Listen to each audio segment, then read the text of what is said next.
Well, we ended up the Cain and Abel issue, but there are a few things to summarize that. I want to make sure we have, because it's the transition into what follows. The end of the story has Cain being banished, but not executed. We do not have, eye for an eye, tooth for a tooth, life for a life right here, because he killed his brother, then he needs to be killed. But no, the consequence of his act is banishment from the community, but God puts a mark on him. This story may be one of the what they call etiologies, the origin stories of where did things come from, and it may have been about the Kenites, a particular tribe, and how they became a nomadic people who didn't get along with other people. But the mark may have also been a tribal a tattoo that indicated a tribe that would be recognized, and that it identified possibly a rather ferocious people, sort of like the gang wars now, the Bloods and the Crips. If you dress a certain way, then that is the sign of your people and your group, and the sign indicates a sure sign of retribution if you mess with us. In a lawless area, the best defense is a sure and certain retribution, so that folks will keep their distance and not mess with you. But the mark from God is, first of all, to protect Cain from abuse and to continue to care for him. It's an act of grace, and grace, we understand, is unmerited. We don't earn it. Unmerited love of God or care of God. The second was to limit and curtail violence and bloodshed. It's not God's will for human society to engage in violence and bloodshed. Nevertheless, the consequences, the natural and logical punishment fits the crime in some way here. If you do not respect life, then you are cut off from life, cut off from the soil, Mother Earth, the source of life, cut off from the life of the community, cut off from the ritual of worship of the gathered community. But even though cut off from those things as the consequence of your violent act, you're not totally cut off from God's care. This mark is giving that message. One of our Old Testament biblical scholars, Vaughter, suggests that the intention of the Yahwist author is to show a decline and a degeneration effect of not following and obeying God's will. Since God's will is for our good, then if you don't follow it, then bad things follow. It also, he suggests that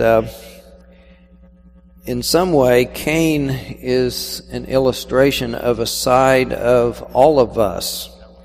That Cain is really every man or any man, because we're all capable of doing violence to others if we are not careful. But anyway, that is the kind of summary there, and then we move to past that, and we get to some begats. Now, when you all read begats, do you actually read them, or do you just kind of skim through and get to where they stop begatting and pick up the story? Well, You know, in our culture, sex sells. I don't know why you're not interested in these begats, because it's all about sex, and that's what sells in our culture. Anyway, but I guess it's because it's not illustrated. There aren't any pictures. Okay. Anyway, now the man knew his wife Eve, and she conceived and bore Cain, saying, I have produced a man with the help of the Lord. Next she bore his brother. I need to skip that and pick up at 17. I'm sorry. Cain knew his wife. Again, we got this knowing business. Knew his wife, and she conceived and bore Enoch. And Enoch, and he built a city and named it Enoch after his son Enoch. To Enoch was born Irad, and Irad was the father of Mehujael, and Mehujael father of Methusael, and Methusael father of Lamech. And Lamech took 2 wives. The name of one of the wives was Ada, and the name of the other was Zillah. Ada bore Jabal, and he was ancestor of those who live in tents and have livestock. His brother's name was Jubal, and he was the ancestor of all those who play the lyre and the pipe. Zillah bore Tubal-Cain, who made all kinds of bronze and iron tools, and that would be tools for making things and also tools of war, swords and knives and so forth. The sister of Tubal-Cain was Naamah. And Lamech said to his wives, Ada and Zillah, Hear my voice, you wives of Lamech. Listen to what I say. I have killed a man for wounding me, a young man for striking me. If Cain is avenged 7-fold, truly Lamech 77-fold. Yeah, great. Thanks so much. Well, we'll stop there and deal with that for a little bit. These last 2 verses of Lamech talking to his wife and talking about how vengeful he can be now is generally viewed and called the Song of the Sword, and is a song of a vengeful tribesman who triumphed over some enemy. And it also is used to, again, we think that the Yahwist picks up this story out of the culture and is using it as a way of illustrating the degeneration of morality and the life of the people, and it's getting worse. First we have Adam and Eve disobey and eat the forbidden fruit, and then Cain kills Abel, and then things go along, and then we've got this person that is just bloodthirsty almost, it sounds like. But anyway, picked up the story of a tribesman who triumphed over an enemy, and so he's telling this story to his wife, strutting around, talking about how strong he is and how fearsome he is. And so we have that as an illustration of human society is falling into a much more decadent state, and it's kind of pointing toward the flood story of why God gets discouraged and says, I'm going to start all over. Historically and anthropologically, blood vengeance had turned into the tool of the powerful in order to bully and intimidate the populace, not for a death, but just for to counter even the slightest affront to one's honor, to disrespect. And we have that going on in our culture now. Call it diss somebody. If you show disrespect, you diss somebody, and then if you diss me, by golly, I'm going to have to teach you a lesson and so forth. But to show respect hasn't gotten to be, just common courtesy. How do you do? How do you do? kind of things. Respect had degenerated to an interpretation of fear and groveling. Unless you are fearful and grovel and fall to your knees and bow in front of the powerful person, then you're not showing due respect. And so that had developed to that extent in some ways, in some places. But this tribal blood vengeance became a tool for keeping the peace, as I said earlier, when there is no law, there's no police force, there are no courts. It's kind of up to the people to kind of settle their own scores of issues and problems. Then the blood vengeance is the tool actually for keeping the peace. But again, it's showing that had become corrupted and had become worse and worse and worse. But also, besides pointing toward the great flood story in the Yahwist idea here, it's pointing beyond the flood story to Moses and the law that Moses would be bringing. So he's kind of letting us get ready for an answer to this kind of stuff when we get to Moses and we have the law.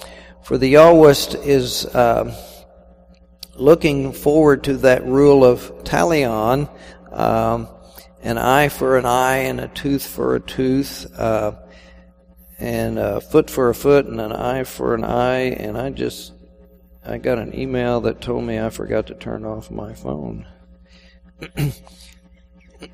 It's just a little beep, but if it's a call, it started ringing. But we've had a death, and I was waiting on a call, so I had it turned on to catch it, but I don't need to catch it right now. Anyway, so this blood vengeance had grown worse and worse, and so the talion rule that we find in the law of Moses of the eye for an eye and a tooth for a tooth was really to limit the amount of violence so that if one is going to seek retribution or justice, you can't, if someone wounds you, takes out your eye, you can't go kill them, and you can't go kill their brother and sister and so forth, because the one person wounded you. You can only take out an eye. Now we think that's a little extreme today. I mean, if there was some injury and someone, hurt somebody and they lost something from it, then nowadays we have monetary compensation or sometimes jail time, for vehicular homicide and so forth, where someone badly injures and harms someone. We don't take them out and beat them up and break every bone that they caused to be broken in somebody else's body. We look at that today as being kind of brutal and not what we want to be about.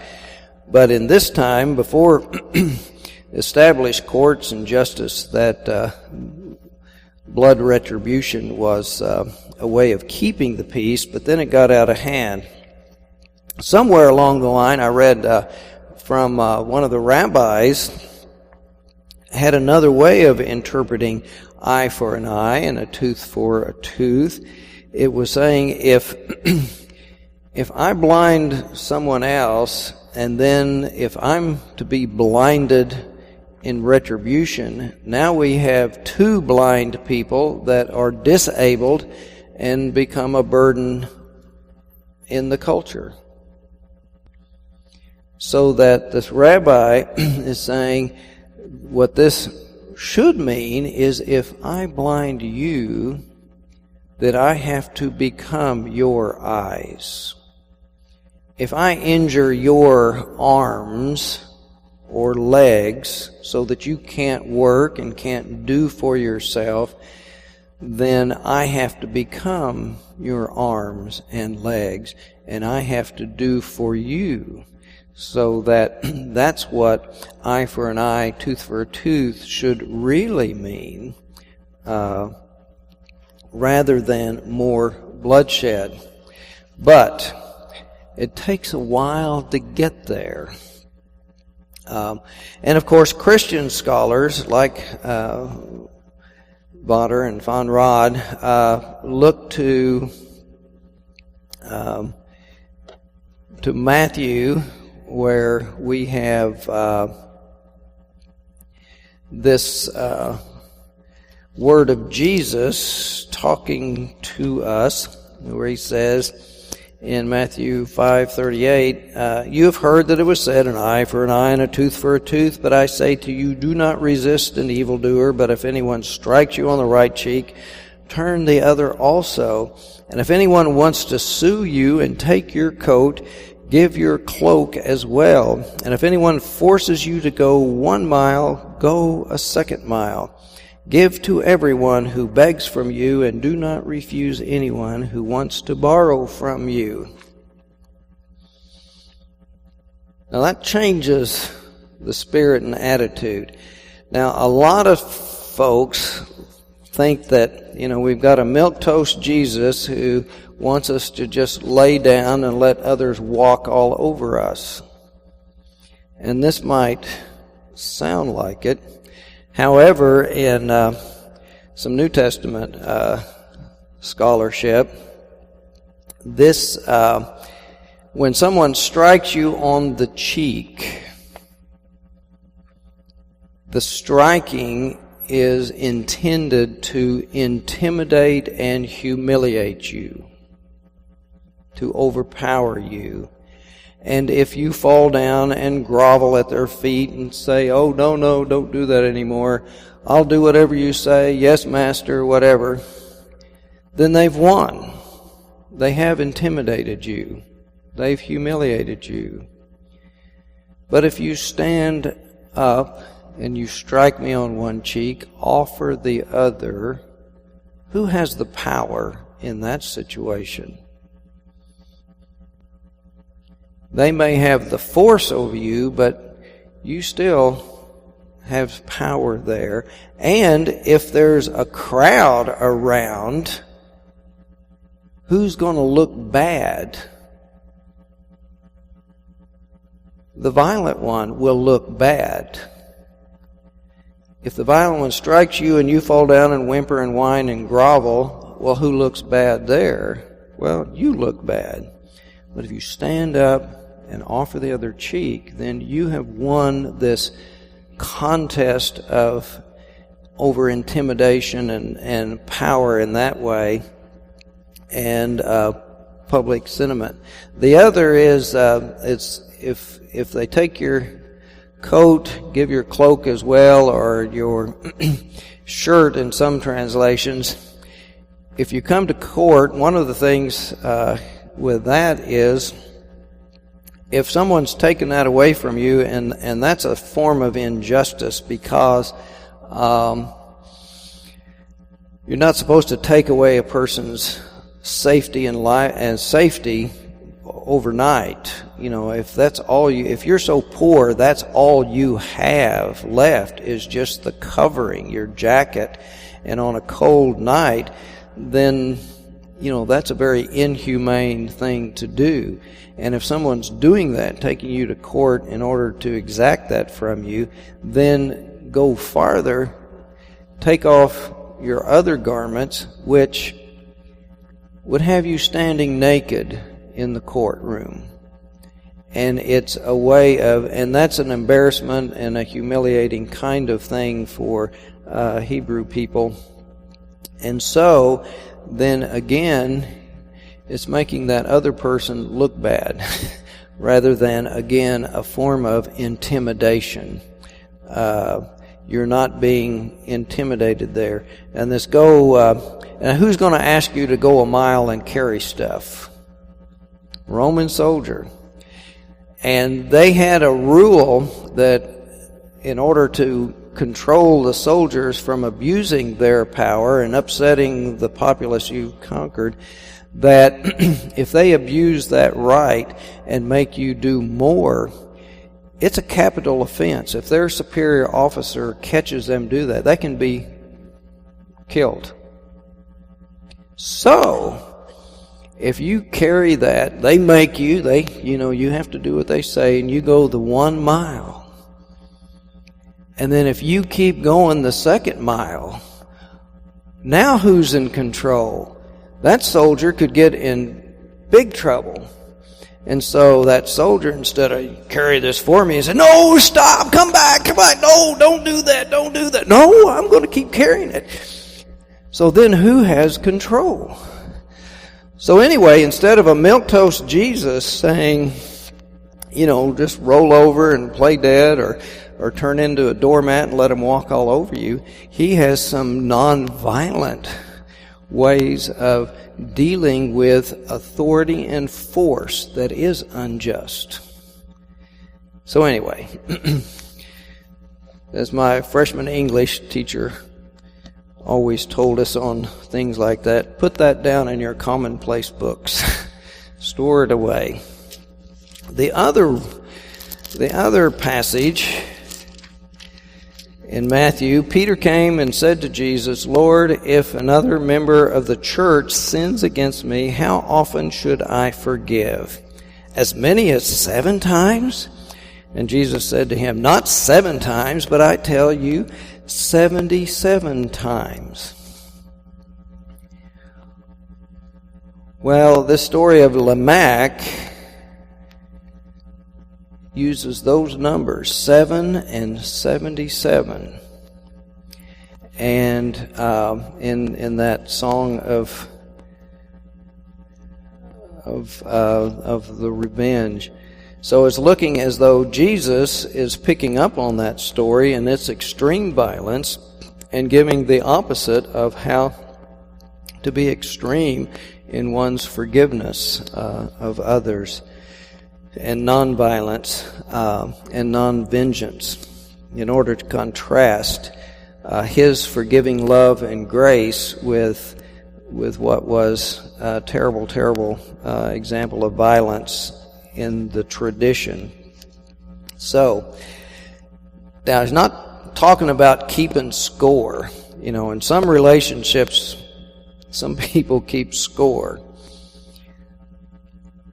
I forgave you this time, and I forgave you that time, and I forgave you this other time. Now we're up to here. And anyway, it's not meant to keep score, because that's keeping bitterness and all kinds of negative feelings inside. But anyway, now we get to pick up on the genealogies as they continue to move forward. Then we have Adam knew his wife again, and she bore a son named Seth, for she said, God has appointed for me another child instead of Abel, because Cain killed him. To Seth also a son was born, and named him Enosh, which is real close to Enoch, and at that time people began to invoke the name of the Lord.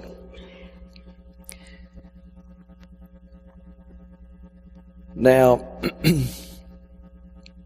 this invoking the name of the Lord is a very interesting thing, because that name of the Lord is the Yahweh, that Ayer, Yasher, Ayer, Ayeh, Asher, Ayeh, that Muzan's always reminding us of. And that wasn't supposed to happen until Moses heard that. But here's a little place where it slips in, and we're not sure exactly. Now, it could have been an and there's a ways of harmonizing it. This is a place where people began to recognize God, and it's that same God we're going to get to, who frees the slaves and enlists Moses in the cause. And it's just a way of letting the people in the story know this is the God that they started recognizing and worshiping, the kind of the beginnings way back then, but not necessarily meaning to contradict that story. But anyway, we've got that. But when we get to these guys that were the descendants of Cain, to jump back a little bit, that this Mesopotamian history of the pre-flood time did have, in their story of the flood, the Gilgamesh has a long story of the flood that's real parallel to the biblical story of the flood. They had a list of kings that in their story of those who were before the flood, and it's a very similar kind of order to the story. So we see the influence of that story, but we get into that with the 5th chapter, where it becomes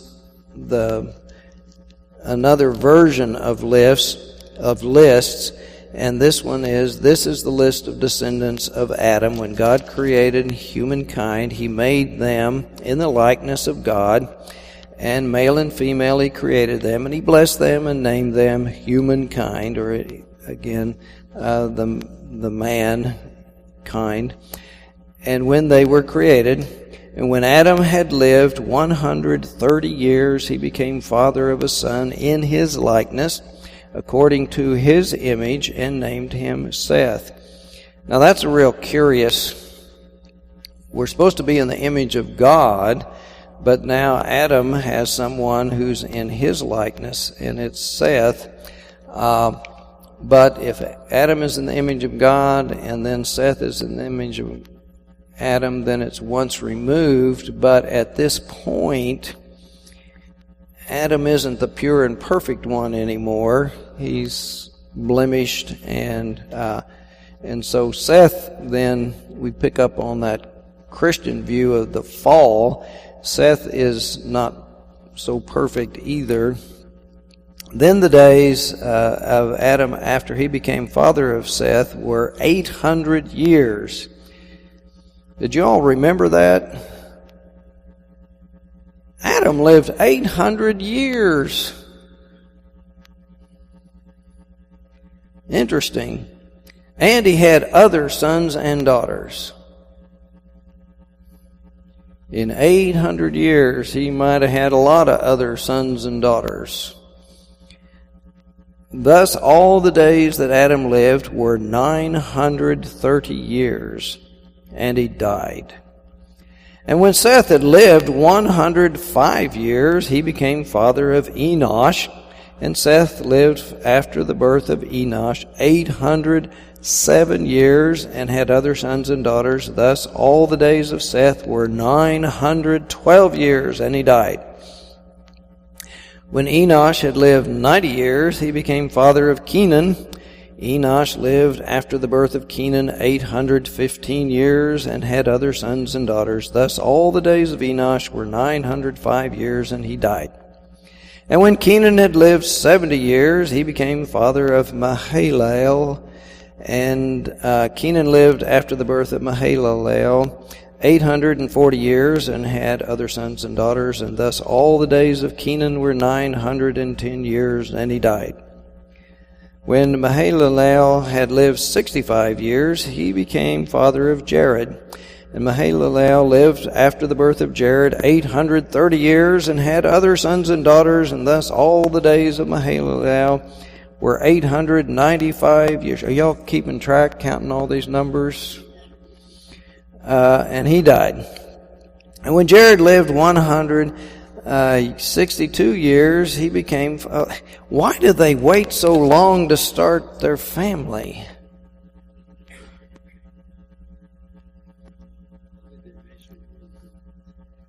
Just like we do.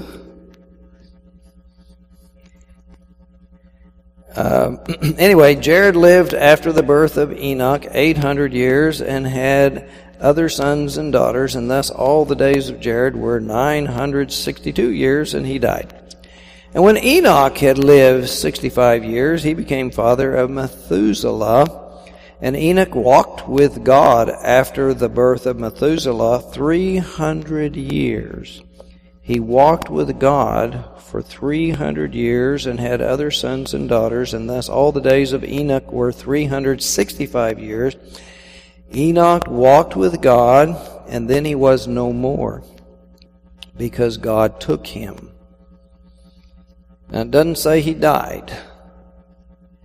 Now, this passage has been used to elevate Enoch to a special relationship in the biblical literature, so that not dying, but being with God, somehow he was in the realms of God and had special knowledge, and so he becomes a figure in the apocalyptic literature of thinking about and knowing about end time kinds of things.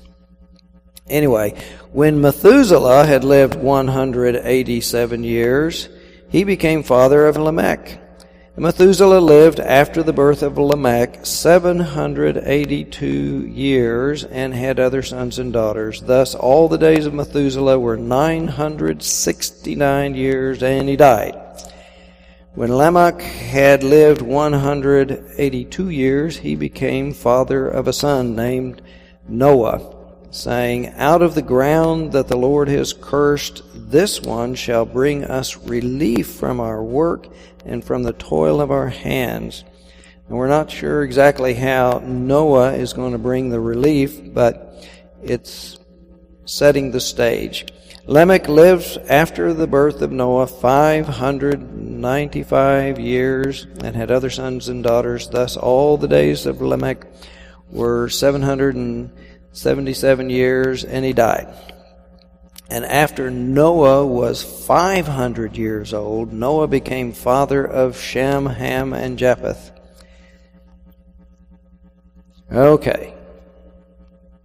There we've got all of those people living long, long lives.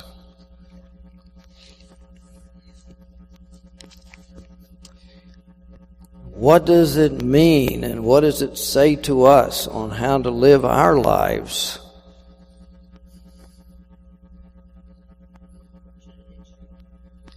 Ours are short.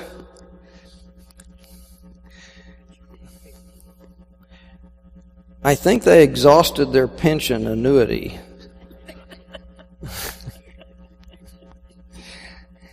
I think they did. Well, Von Rad summarizes these two genealogies and says they needed Cain to show the increase of sin and violence, and Seth to come down to Noah in order to get ready for the flood stories. But in the Mesopotamian story, the list and the ages of the kings were much longer than this. These were actually a shortening of those years, and it went through some intermediary change from the Babylonian myth story, and went somewhere else for a while, and then it got picked up by the Hebrew author because it showed evidence of changes. Those scholars who dig into that can tell us. But by the Hebrew folks preparing for their flood story, it has a different message for them. And we're not sure what the numbers mean, except it kind of idealized long life, which is in the Hebrew thought, is a blessing, because they didn't quite have life after death as a part of their understanding for a long time. That wasn't a part of the early time. So to be blessed by God was to live a long life and have many children. So this is a way of saying these people are blessed by God. The patriarchs are blessed by God with these long lives and many sons and daughters. And one of them kind of calculated, I'd read someplace that someone had calculated the numbers, and that Methuselah, who lived the longest, for him to live that long, he had to be on the ark. If all the human population was killed and Methuselah lived his 969 years, then he had to be on the ark to make it. However, this says he died the year the flood started, if you calculate. So I'm not sure what sources that the person who put that idea in my head was using. Anyway, Lamech, his years of life relates to the Song of the Sword, which he's not that kind of person in that genealogy, but it still ties in, because his number of years are 777. So it's kind of trying to make some connection to that, even though the genealogy don't exactly match up. But a part of the primitive mythology used to explain away this cultural belief in giants and heroes picks up in the 6th chapter at the first verse, and it goes just way off to something else. When people began to multiply on the face of the ground, and daughters were born to them, the sons of God, meaning some kind of heavenly spiritual beings, or we're not sure whether they're meant to be angels or just still. Remember, I'd said before, in the development of the theology among primitive peoples, they could still believe in their God and have complete devotion to their God, who has authority in their place, but yet not having learned that if they go to another place, God doesn't stay home, but God goes with them. They hadn't learned that yet. So they can believe in their God and have complete devotion to their God, but still accept the idea that there are God's other places that have authority and power in other places. And some of those other places can be not only on the earth, but in the heavenly realm, because that's another place where God's can be. So they can kind of hold these ideas in their head and not realize that they're contradicting the monotheism, which is developing as the unique gift of the Hebrew people. They kind of had to work it out and extract themselves from the culture of polytheism all around them. So some of the trappings kind of hang on as they're using the stories of those people and reworking them. They can't completely scrub them clean. Anyway, we have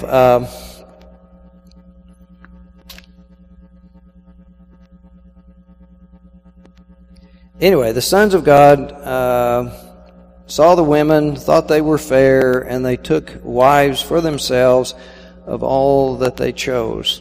And then the Lord said, My spirit shall not abide in mortals forever, for they are flesh. Their days shall be 120 years. And the Nephilim were on earth in those days, and also afterwards when the sons of God went into the daughters of humans who bore children to them. And these were the heroes that were of old, warriors of renown. Now, that's part of the heroes and the giants and that kind of mythology that was circulating, and the idea of a superior race of men from the line of Seth. But this heavenly host, and might be angelic figures that were picked up and developed in other literature. But these figures were enticed. Again, we've got women are the cause of sin because they're so beautiful. They make men lose all self-control and do bad things. But the heavenly host, the angelic figures, are enticed by the earthly women and their beauty, and the corruption breaks the boundaries that God has established between heaven and earth. And so we see that if God created everything, then these other beings out there, God must have created them too, and they're disobedient too. They are not behaving well, and they're part of the corruption of the human beings and the human culture that the Yahwist is saying God created and called it good. So we move to where God ends up after all of this is happening. And the Lord saw that the wickedness of humankind was great in the earth, and that every inclination of the thoughts of their hearts was only evil continually. And the Lord was sorry that he had made humankind on the earth, and it grieved him to his heart. So the Lord said, I will blot out from the earth the human beings I have created, people together with animals and creeping things and birds of the air, for I am sorry that I have made them. But Noah found favor in the sight of the Lord. Anyway, then it moves on. Now, a common beliefs in the culture, the pagan and polytheistic people of ancient times, did have this idea of the gods having sexual relations with human beings, and that was how they got the superhuman heroes or the giants. And this again is depicting the human beings trying to overstep the boundaries that God had set. So God sets limits on this life, and trying to think, where did it come that he will only let them live 120 days? I just overlooked that.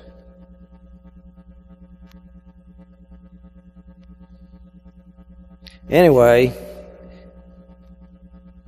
somebody find it for me. I can't remember where verse 3. Okay. Then the Lord said, My spirit shall not abide in mortals forever, for they are flesh. Their day shall be 120 years. So this is a curtailing of the age and setting, again, an upper limit. And by our standards, that's still a long life. But it's again trying to deal with the whole concept of the reason that human beings have grown bad, and why God is going to be justified then in the efforts of destroying the earth and starting all over again. Now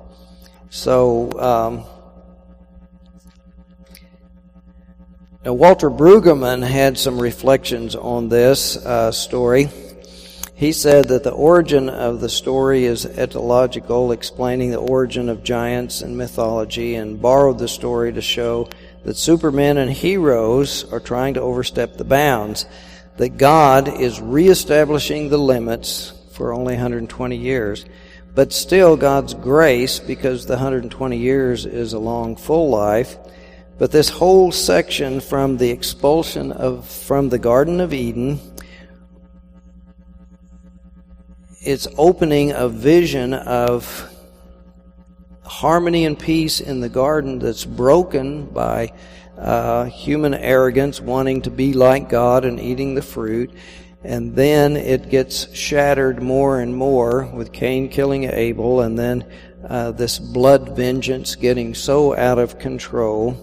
And then these heavenly host gods still intervening and messing things up themselves, that we get this part that is very, very significant, in that the Yahwist in these verses, then the Lord saw that the wickedness of humankind was great in the earth, and that every inclination of the thoughts of their hearts was only evil continually.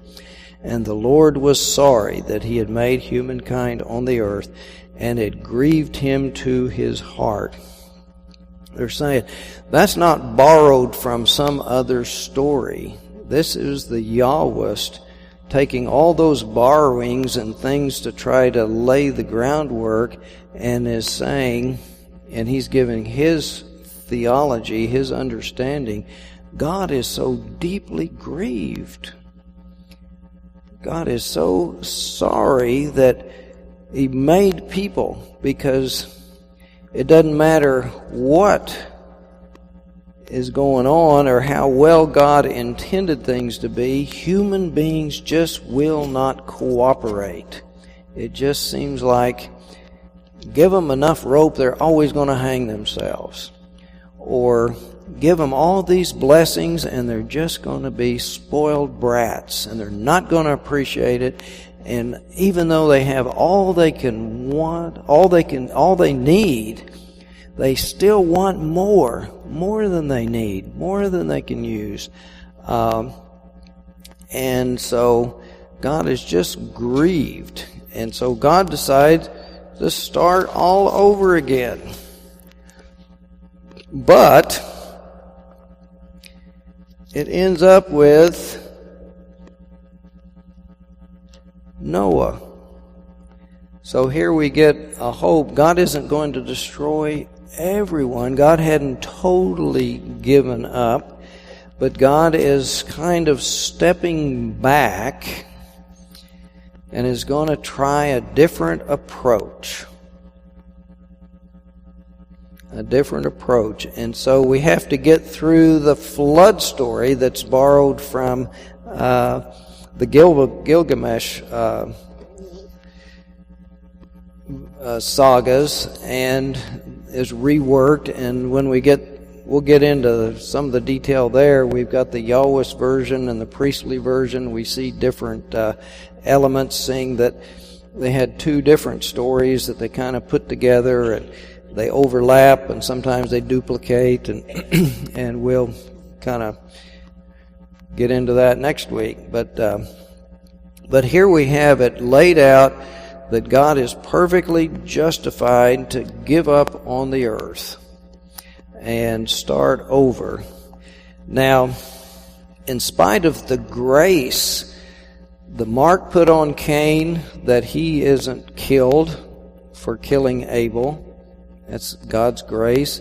And this whole aspect of God not liking the bloodshed. Here we're getting ready to have a story where God isn't chopping their heads off and making them bleed all over the place, but getting ready to drown them all. And it seems contradictory. And I haven't wrestled with it to come up with a way to resolve that yet. Going to have to work on that next week. But in the past, what I have, the way I've dealt with that is simply, since we don't really believe this is a historical story where God creates and let everything develop and then God wipes out everything down to just one family. There were floods, just like we're having in Colorado right now, where people are in grave danger. We've had tsunamis, which killed lots of people. But the whole earth isn't inundated and all humanity is wiped out. The way that can happen is in a nuclear war. We can destroy humanity. I mean, we've got the technology if we just cut it loose, or the germ warfare. Turn, the plagues and all kinds of things where we don't have the immune resistance to those things, that we can have massive loss of life. But anyway, we don't have it as it not really happening as a fact that God killed everybody, but in the storyline, how do we reconcile it? But one of the ways I reconcile it is that the story is saying, if God is really going to get rid of all the sin, if God is going to take control and eliminate sin, the only way God can do it is kill all the people. As long as we've got people, the way God made us, with free will, with a mind, with all of our passions and all our desires and appetites, then we're going to do stuff that's going to hurt ourselves and hurt others. And the only way to eliminate that is just to do away with us. And so when we get to the end of the story of the flood, we start all over, and we've got Noah gets drunk and exposes himself, and is a great shame. And so, we start all over again. But God has a different plan as we get to that, and that's going to point to Moses and the law, and then how to form a community that will follow that law and support. Right now, we really have all these people are cut loose and free. It's kind of like Lord of the Flies. The young children don't have structure. They're just turned loose. And so they become violent. They don't know how to govern themselves and regulate themselves. So that's kind of where we are in this first part. God created, turned them loose. They're kind of children. They're immature. They haven't learned what they need to learn yet, and so they're making all kinds of mistakes, and it's getting worse and worse. Sort of like Lord of the Flies. And then something has to happen to turn it around and change it. So he grabs a hold of the flood story to say, all right, God gets very discouraged and heartbroken over this, and so God's going to start over. And then we have to have the flood story and start over. But anyway, there's lots of lessons in the flood story, and we'll pick up on that next week. But now, any questions or comments or reflections on where we've been so far?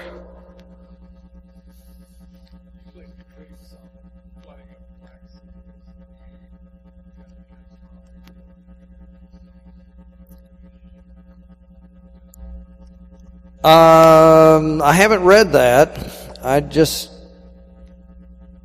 had always assumed that between the Tigris and the Euphrates and the Middle East, that just like we're getting now, one of these times 100-year flood or 500-year flood came along, and there was great loss of life and the power of water when it's flooding and rushing is so powerful that, it's all chaos breaks loose, and it's the end. We're lost. And someone can pick up on that experience and then develop a flood story. But I don't know, have you got some research on that there may have been?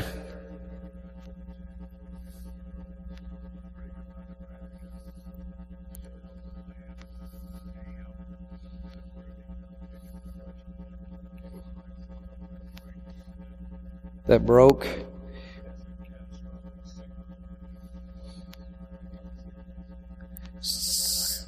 So, yeah, Spencer's lifting up a Black Sea. There's some research that there was a big land dam, and then it broke, and then it flooded a major area there that may have been the historic event that spun out the great flood stories that destroyed the earth. Possibly. Anyway, yeah, we do assume that there was some huge flood that stimulated this kind of story to develop within cultures and to be accepted. And one of the things that we do know that, you know, there in Palestine area, this was mostly kind of semi-arid areas, and they didn't have huge floods, so they had to borrow the story from someplace else. And so where it traveled, it's kind of lost to us, because once someone takes that story and adapts it and works it into their own story, and their culture carries it on, if there's not a culture preserving and carrying on that old story, then it gets lost. But we do see the influences and the footprints in the sand from some of those things. Well,